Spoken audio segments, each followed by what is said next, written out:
Chapter 1. A City Steeped in Gunpowder. Izhevsk, 1994. A city renowned worldwide for Kalashnikov rifles and Makarov pistols is drowning in a criminal abyss. Streets once alive with the hum of factories now breathe fear. Statistics are merciless. Violent crimes in 1990s Russia are rising at an alarming rate. A human life is worth less than a bullet. Law enforcement, cornered and overwhelmed, struggles to contain the tide of violence. Society grows numb to crime, accepting it as an ugly but inevitable part of life. Yet, even in this chaos, the underworld follows an unwritten code: never cross the authorities. To break this rule is to challenge the entire system. One such tragedy shook the Udmurt Republic to its core. In Izhevsk, the city of gunsmiths, illegal weapons flow like a river. Stolen parts from factories fuel clandestine workshops hidden in abandoned buildings on the city's outskirts. Criminal gangs multiply like shadows in the night, and the city lives in constant dread, where every step could be the last. Who dared to defy the code of silence? And what lies behind this act of rebellion? Chapter 2. Surveillance in the Dark, October 1994.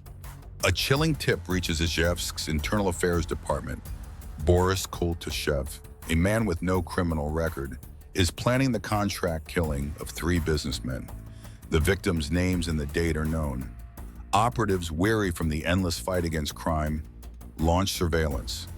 All day, they tail Kultashev's car through Izhevsk's grim, rain-soaked streets, logging every move, every address, every contact.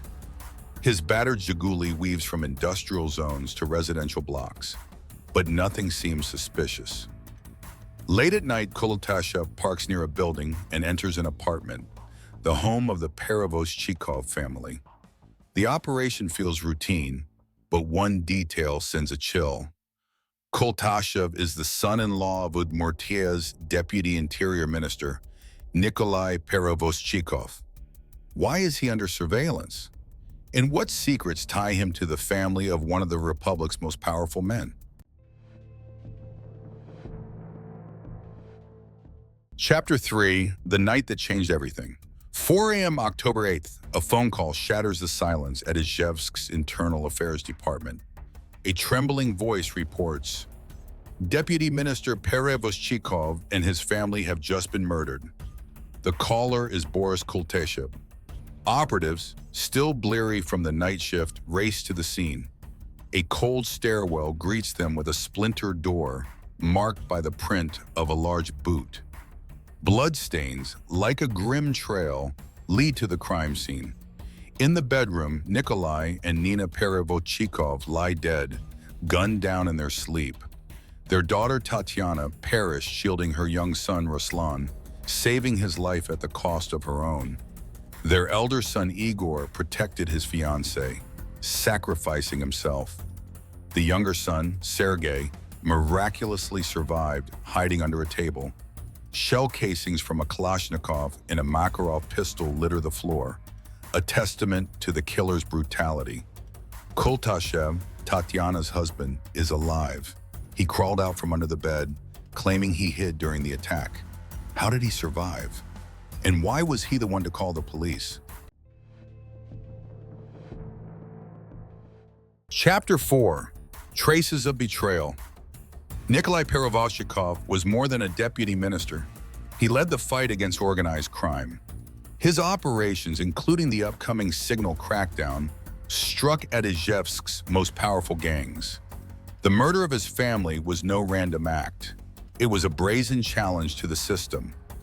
The case is escalated to the highest level, and Vladimir Danilov, a seasoned investigator from the General Prosecutor's Office, arrives in Izhevsk.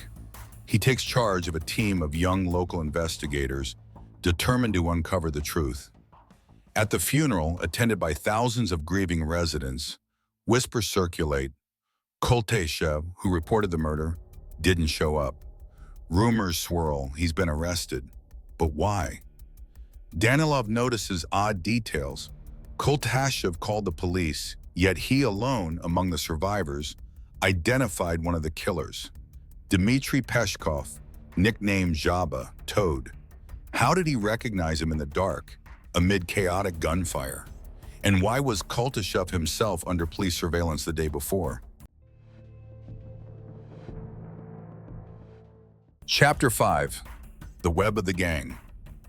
Peshkov, aka Jabba, is arrested hours after the murder.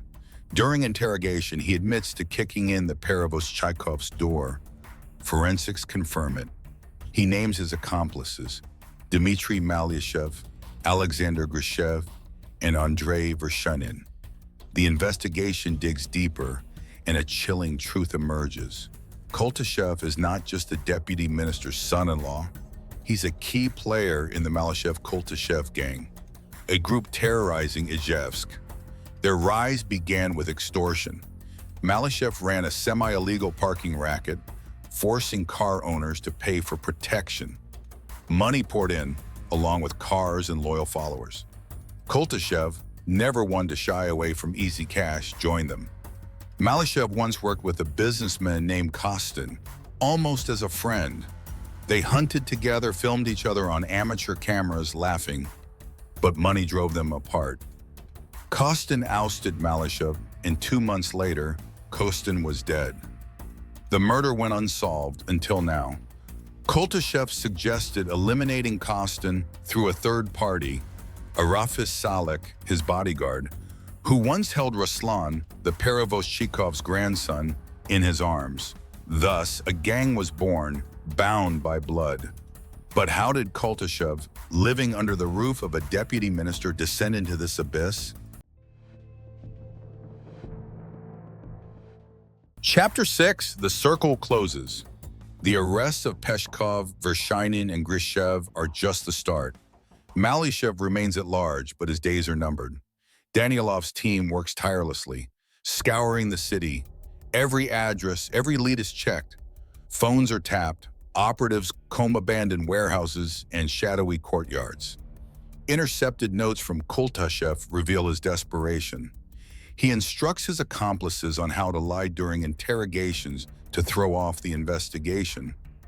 But the truth is relentless. A breakthrough comes when Toporkov, a minor gang member, turns himself in, hoping for leniency. His testimony unveils new horrors, 2 more contract killings. The first targeted businessman Vishensky, who lived on the ground floor. Peshkov threw a grenade through his window for 1 in 500, a fortune compared to a worker's wage. Miraculously, no one died, and the crime went unsolved. The second was businessman Samarin. Peshkov delegated the job to a debtor, Shirobokov, for $1,000. Shirobokov botched it, leaving Samarin's wife alive as a witness. Peshkov corrected the mistake with a shot to Shirobokov's head. Then came Mekaladze, a businessman who tried to muscle in on the gang's car wash profits. Peshkov fired first, 2 or 3 shots, and Mekaladze collapsed face down beside a burning jeep. All that remained was a shoe and a 1 ruble coin. Who ordered these deaths? And what was Koltashev's role in this chain of bloodshed? Chapter 7. The Final Blow. Malyshev is the last piece of the puzzle. Months of searches, surveillance, and interrogations pass. Operatives tap every resource, from informants to raids on criminal hideouts. Photos of the suspects are distributed to every police officer in Izhevsk. Finally, a tipster points to an address. At night, special forces surrounded a rundown house on the city's edge. Silence, footsteps, the clink of weapons. Malyshev is arrested. His face is stoic, but he knows the game is over. During interrogations, he and Koltashev deny everything, but the evidence is ironclad. After exhaustive searches, a Kalashnikov and a Makarov pistol, both untraceable without serial numbers, are recovered from a reservoir. Ballistics confirm they were used in the Perevoshchikov murders. Peshkov's and Toporkov's confessions, Vershinin's testimony, the casings, the boot print, all align. The gang is exposed. But why did Kultashev betray his own family? What drove him to this point? Chapter 8: Betrayal in the Blood. The investigation uncovers a horrifying truth. In early October 1994, Kultashev was offered $18,000 to kill 3 businessmen, a sum 10 times his father-in-law's annual salary. He planned to keep $11,000, giving $7,000 to Toporkov. But Toporkov, gripped by fear, betrayed him to Malyshev. Enraged, Malyshev gathered the gang in a damp, conspiratorial apartment. He declared that Kultashev had sold them out, spilling everything to Perevozchikov, and their lives were on the line. The decision was swift: eliminate Kultashev and his father-in-law. On the night of October 8th, Malyshev, Peshkov, Grishayev, and Vershinin climbed the dark staircase to the 6th floor. They smashed the door open and the slaughter began. Kultashev, knowing the plan, dove under the bed, staging his survival, but his lies crumbled. The arsenal found at addresses from his surveillance, his ties to the gang, his notes to accomplices, all pointed to him as the mastermind. He didn't just know the killers, he orchestrated the crime. Chapter 9: The Price of Betrayal. Izhevsk mourns. Thousands gather to bid farewell to the Perevozchikov family. Nikolai's mother, surviving son Sergei, and orphan toddler Ruslan are all that remain of a once happy family. Kultashev, calm and composed during interrogations, calls his father-in-law honest to a fault, but the evidence speaks louder. His connections, the weapons, his attempts to mislead the investigation, all condemn him. The court delivers its verdict. Malyshev, Peshkov, Grishayev, Vershinin, and Kultashev are guilty, but questions linger. How did Kultashev, a village boy who served in the paratroopers in Oman, who married into the deputy minister's family, become a traitor? What will he tell his son Ruslan when the boy grows up and learns the truth? How can he justify the blood that stains his hands? Epilogue: A shadow that lingers. The Izhevsk tragedy became a symbol of an era when crime infiltrated the highest ranks. Nikolai Perevozchikov fought gangsters but missed the enemy in his own home. His operations, his struggle, his life, all ended that night. The Malyshev-Kultashev gang fell, but its shadow remains. Izhevsk's streets still echo with gunshots, the smell of gunpowder, and the pain of loss. The question, voiced by thousands at the funeral, lingers. If the authorities cannot protect themselves, who will protect the people? And what awaits Ruslan, whose childhood began with his father's betrayal? His future, like Izhevsk's dark streets, holds no promises, only uncertainty. Don't scroll past. Hit like and subscribe if you're ready for the next twisted story.